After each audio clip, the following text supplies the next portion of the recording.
Who bound, shot, and killed a Lakeway mother and wife? Still a mystery 37 years later. Rumors swirled as investigators at the time said the slaying could have the marks of a professional hit. But this year, new search warrants filed in the case point to potential progress. How investigators hope DNA testing could lead to a breakthrough in the death of Elizabeth Thomas. Thanks for joining us. This is Unsolved.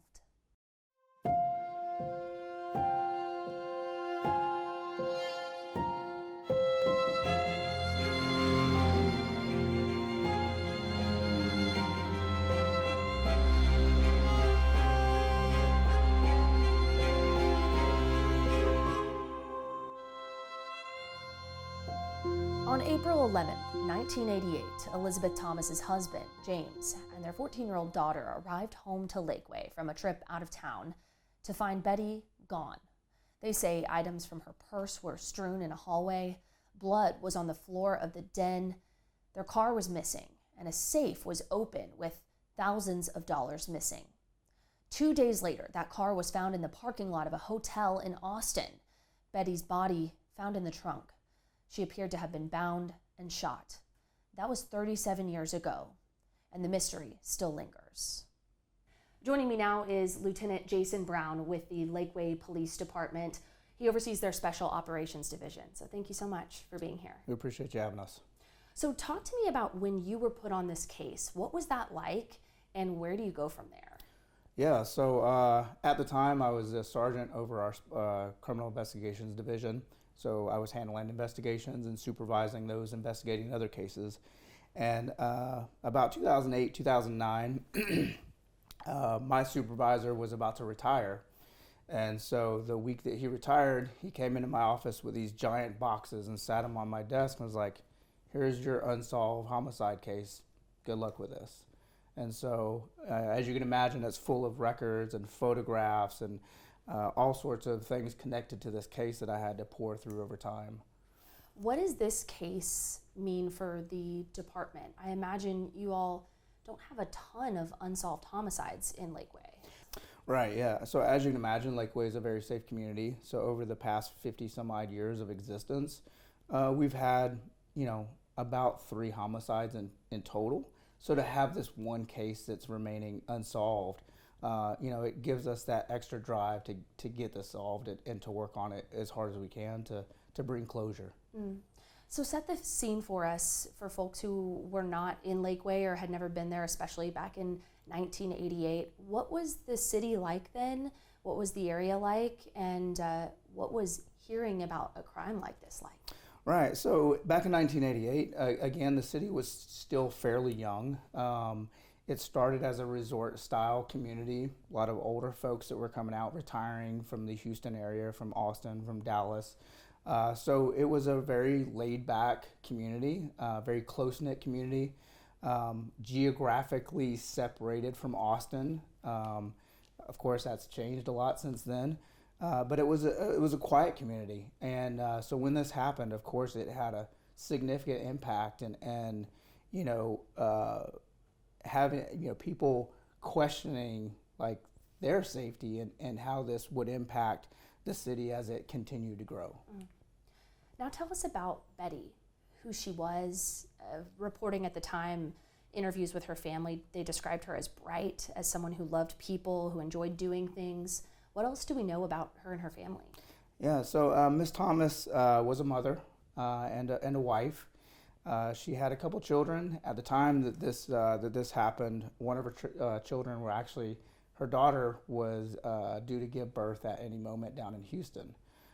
So she was family oriented. Her husband at the time was a home builder, and she kind of dabbled in some things. She got into brokering boat sales to kind of make a little extra income and to pass the time.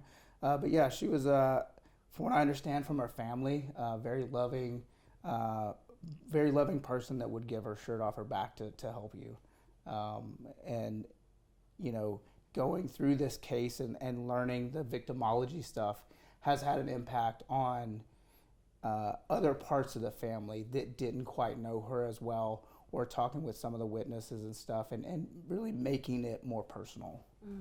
Explain for folks at home, what is victimology? What does that really mean? So victimology, in a summary, is understanding the victim, what things led up to this point in this person's life.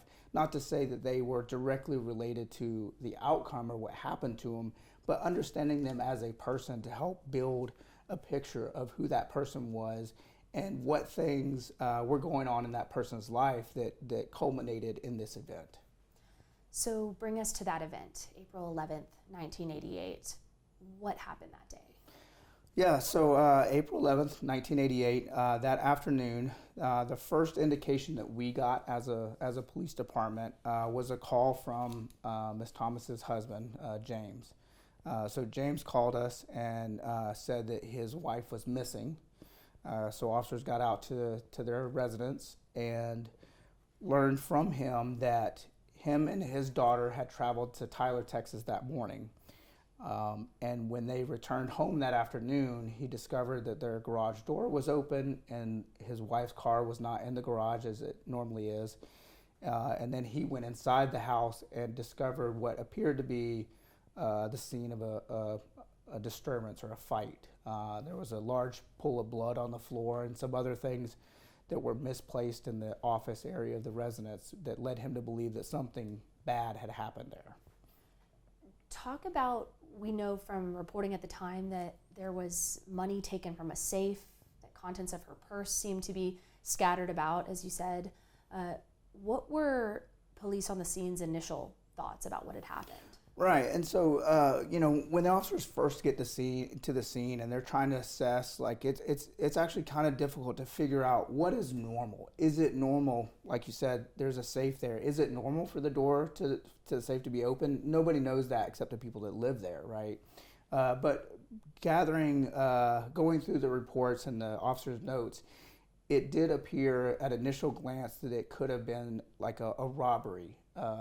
Because the safe was open and because Mr. Thomas was saying that there was money that's no longer there.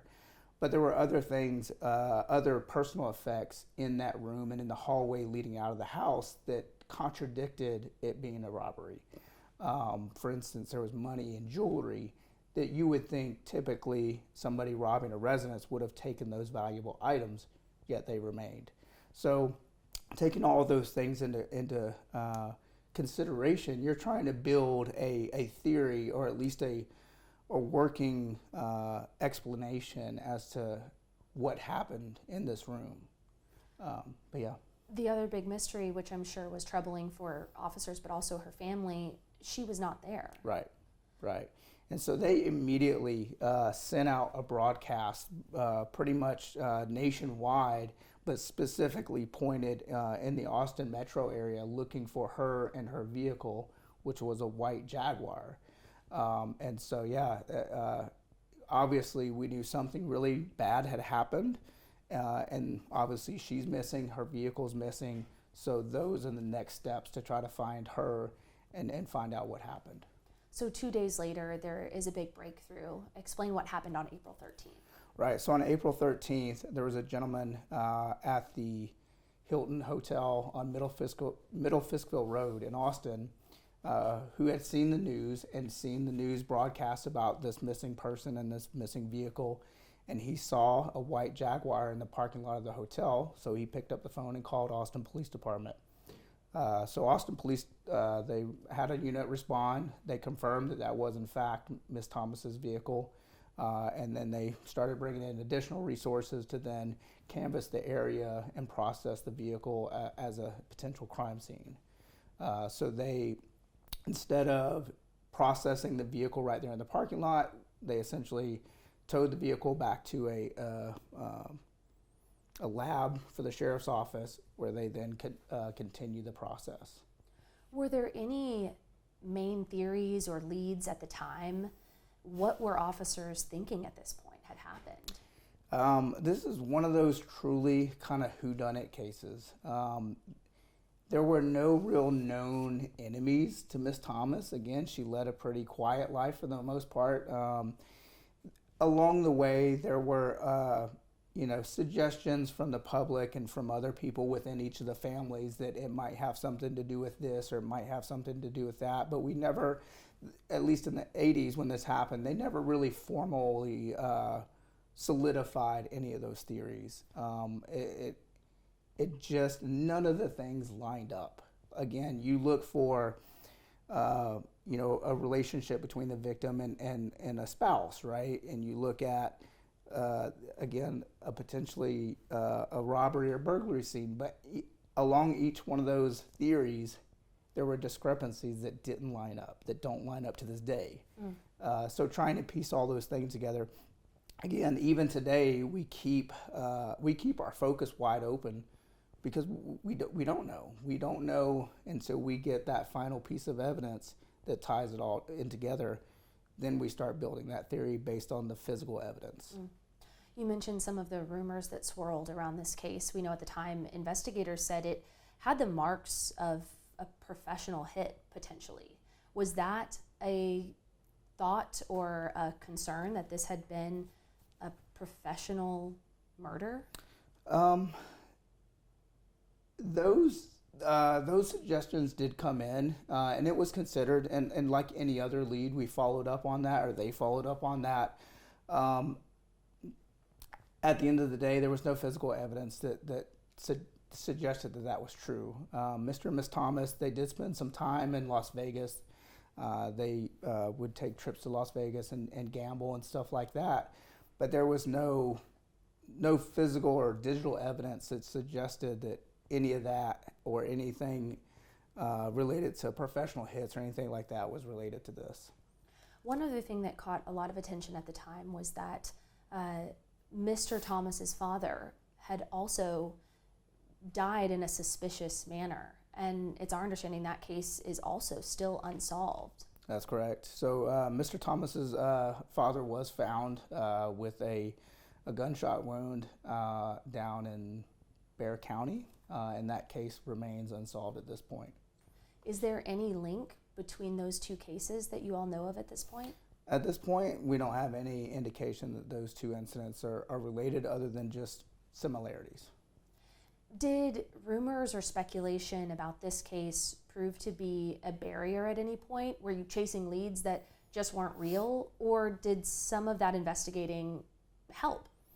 I would say when things like this happen, and it's kind of a whodunit situation,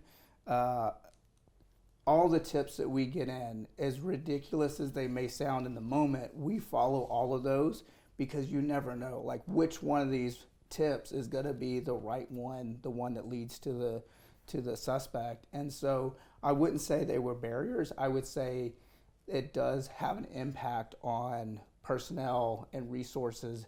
But to my knowledge, all of those tips were followed as thoroughly as they could be. And I wouldn't say that they were barriers or anything that held us back. Was there a point where this case was labeled a cold case? Was there a point where it stalled out, or has the department really been working on it ever since? What I could say is there's not really a clear-cut time when you say, all right, this case is cold. I know it seemed to have gotten cold really early just because there were no good leads other than the ones that that we had mentioned. That they investigated those things, and it just got nowhere. But what I can say is in 2008, 2009 timeframe, we were going through physical evidence related to the case, and decided to send that back to the lab to have it reanalyzed for the potential to find DNA. So I would say at that point, it definitely got active again, because now we have these new technologies, we have these new things to start pursuing other things that they didn't have access to in 1988. What does that feel like as an investigator? It's mixed. It's a mixed emotion, honestly. For me, it made me feel hopeful. It made me feel energized, and it also brings a sense of caution. Because you look at DNA and forensics in general, one of the concerns we have is this DNA, was it left by the suspect, or was it accidentally left by somebody else and the scene was contaminated? So it's cautious optimism, but it definitely re-energizes you. And like I said, I have the sense from that I think we can solve this case. I think it's solvable. Earlier this summer, in fact, just a few months ago, KXAN Investigators dug up some court records that revealed there's some new progress on this case. We learned that there were 2 search warrants filed seeking DNA samples such as blood or saliva from 2 specific men. According to those records, new testing done this year identified that those 2 men might match some fingerprints that were lifted from the original scene. Talk about these developments to the extent that you can this summer. Yeah, absolutely. So going back to the development of new technology, right? So also in addition to DNA, there are advances in technology in other fields such as fingerprinting. So essentially what we found out is the Texas Department of Public Safety Crime Lab submitted the fingerprints that were taken back in 1988. And because of new technology, they were actually able to match those prints to these 2 people. Leading up to this point, those people were not, had never been identified in this case. So their involvement or the role in the case remains unclear.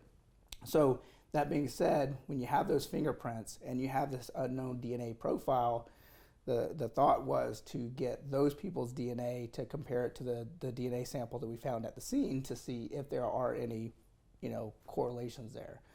So those processes, those testing procedures are still underway now. Are there any other individuals being tested? I'm sure that process, it's not just do these 2 match. I'm sure there's a lot that goes into this. Yeah, for sure. So the first thing that has to be done is the lab is essentially building a profile, and then that gets entered into CODIS, and they try to match that profile with the thousands or hundreds of thousands of other profiles that are in CODIS. The other avenue that we're continuing to actively explore is the forensic genealogy. So we essentially had that one DNA profile that never matched anybody. So what we're trying to do is kind of essentially reverse engineer it and find the relatives of that person and work it backwards to find out who that profile belongs to. So both of those things are happening at the same time. As we speak. Right. Talk about those processes. I know there may be a sense from TV or movies that you get a match, but I imagine those processes take time. Yeah, they absolutely take time.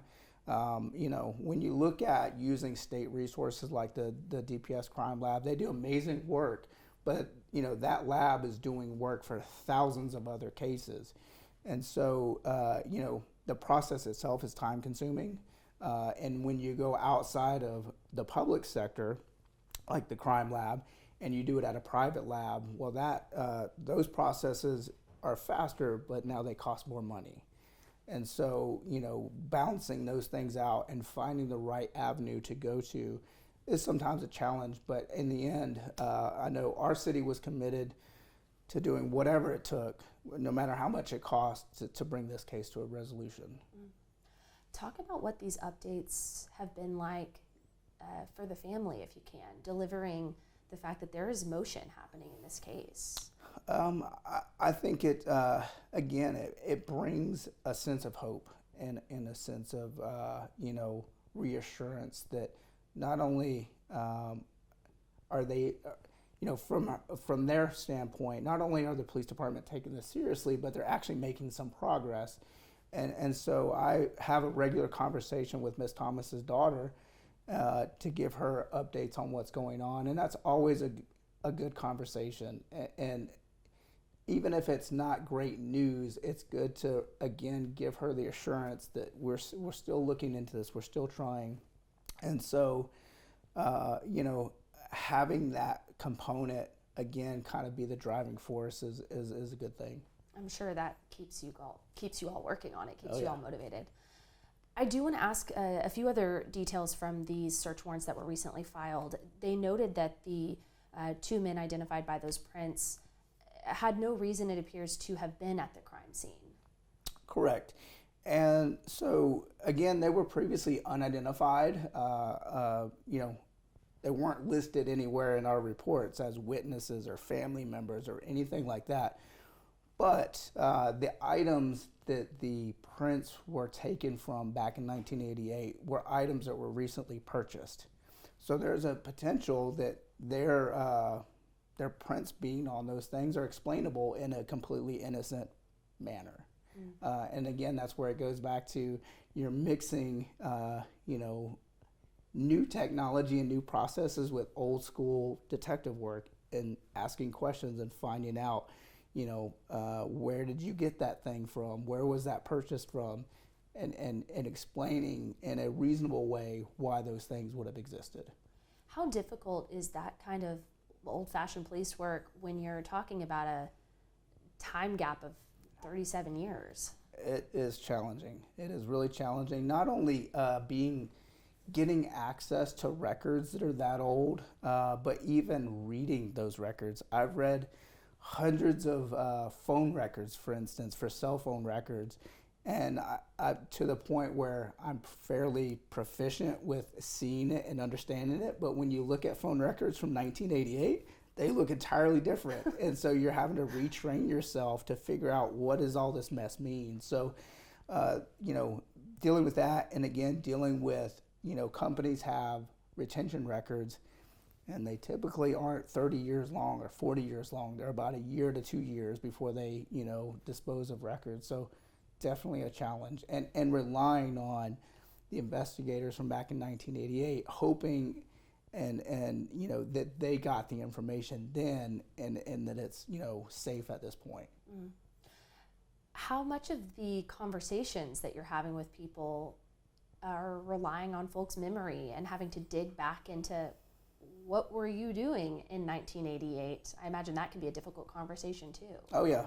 When we go back and re-interview some of these witnesses, for the folks, especially the family members, right? For those folks, this was the most important day in their life. So to some degree, those individuals have a fairly decent time at recalling some of those details because it was so traumatic and such a big event in their life.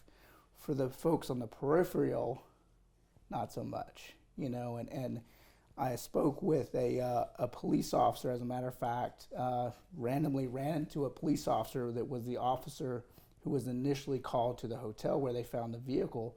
And I spoke to him probably a couple years ago and asked him, hey, do you remember, that call and finding that car? And he doesn't recall it. But he's also, that was 40 years ago. So you keep touching on the DNA, the partial profile from 2009 of an unknown man. How would that solve this case? I can't say 100% that it would solve the case because, again, you have to leave some room open to know that it's potentially just contaminated evidence. But the location where that DNA was the DNA profile was pulled from would be nearly impossible for it to just have randomly gotten there by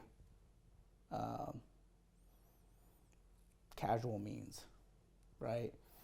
So only a person that was involved in this homicide, that's the only reason why that DNA would be there. Now, what does that feel like to be an investigator on this case and be waiting on something so key? Well, again, given that it's so crucial, there's an array of feelings. Again, I go back to having a sense of hope and a sense of like, we're gonna get there, we're gonna achieve this. But in the back of my mind, knowing it may not turn out that way, it may turn out that it's something else. And so, again, I feel like every time I read those DNA reports, it's like putting gas back in the tank, and I'm like, all right, we got this. We're almost there.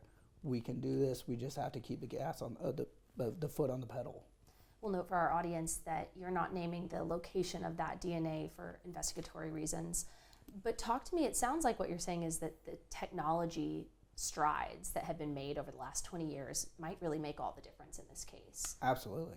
I know that's something we have, our audience, and we've seen so recently here in Austin with the yogurt shop murders, and so many cases that have started to pop up. But as someone who is relying on those technology strides to make the difference in solving a case, you know, I guess peel back the curtain a little bit, because we know that technology is also changing as we speak. Right.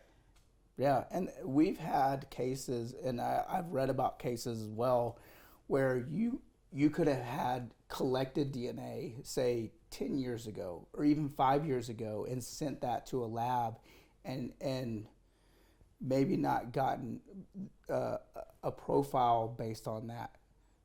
Just 5 years in advances in DNA technology, you can resubmit that back to the lab and try it again and get positive outcomes. So, you know, even being able to pull DNA, right? So early in the forensic DNA side of law enforcement, you had to have a good amount of a physical sample to extract DNA out. Whereas now, a minuscule amount of cells or hair or fiber, tiny amounts, they can pull DNA out. Whereas, like I said, 5-10 years ago, that wasn't a thing. So as we continue to advance in that technology, I feel like some of these unsolved cases can be brought back to life and find that missing link.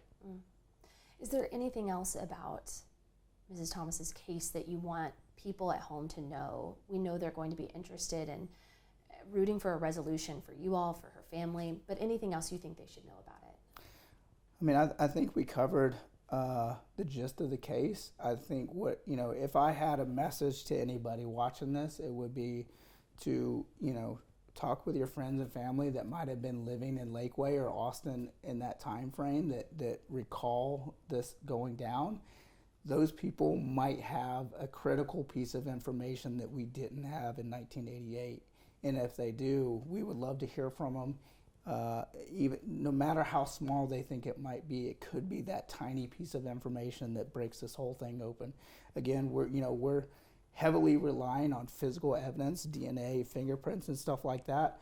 But that's just part of the process. And so any information they might have on this case would be crucial. It strikes me so that a case that could have been driven by the rumors and the speculation and the unknowns, you've consistently said that the physical evidence is the key to unlocking this. Yeah, absolutely. And while we take those things into consideration when we're talking about theories and the whys and the hows, but at the end of the day, it comes back to physical evidence. If the physical evidence doesn't line up with that theory or that rumor, then not that we discard it, but we have to go where the physical evidence goes. And so I think as long as we keep that in mind, I think, again, at the end of the day, we'll solve this case. Lieutenant Brown, thank you so much for your time today. Yes, ma'am. Thank you. Join us next week on KXAN Plus for another episode of Unsolved Central Texas. New episodes air every Thursday at 1. And watch any episode anytime. Just go to KXAN.com or look for the KXAN Plus Originals category on our streaming app. We'll see you next week.